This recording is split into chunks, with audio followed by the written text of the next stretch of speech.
Hello, everybody. First and foremost, before I start, please allow me to greet the honorable judges, fellow participants, and also my beloved audience. My name is Nikeisha Anindya Widyadhana, and I am from Kasatrian 2 Senior High School in Semarang. And today I'll be participating in the ICS English Speech Competition. English, huh? You know, when I first started learning English, I was actually in kindergarten. And by then, I had only learned English through my phone, watching videos and scattering all over the internet in hopes of searching some useful tips and useful information for this one subject.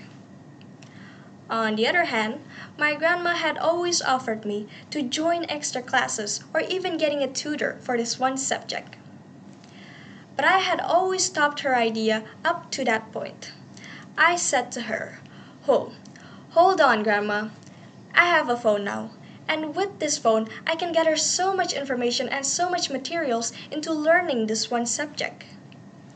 And since then, my grandma had always told me about how lucky I was to have been born in a generation where technology is such a useful yet simple thing to use.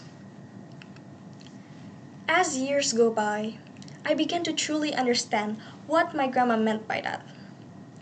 But with this understanding, I have also come to a realization about how big of a responsibility that I had because I was born in this generation.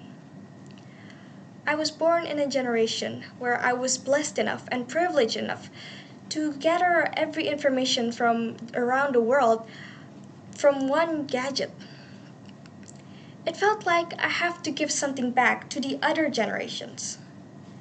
And one of the best ways that we can give back to the other generations is through education. Education is a very important matter. Not only does it involve the up and coming generation, but it also involves the older generation. That's why I think our nation's education system has to be improved so that it can follow up with the future generation, and hopefully it can also compete with future inventions. And that will be the topic that I'll be speaking on today.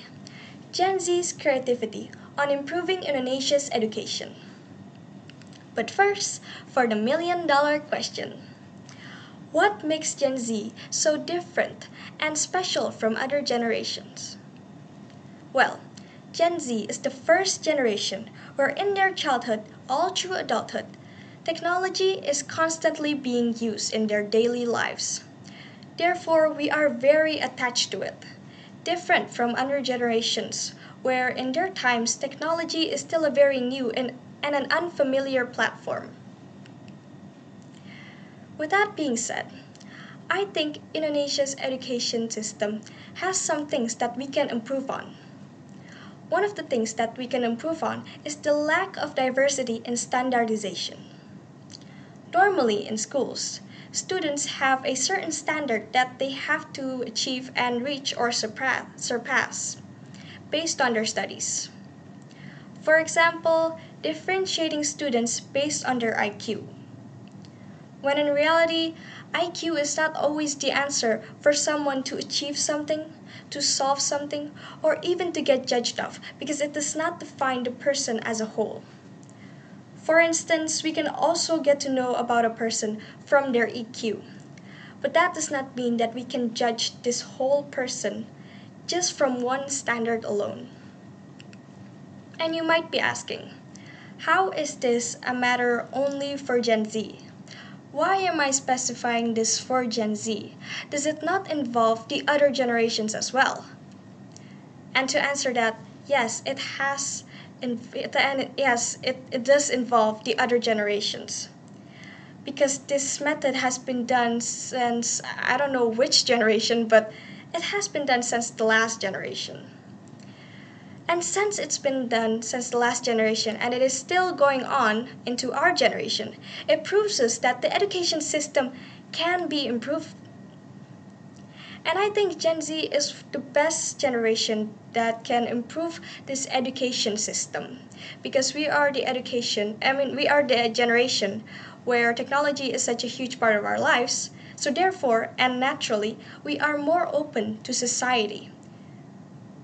We get to know more and we know what we need to do so that our education system can improve.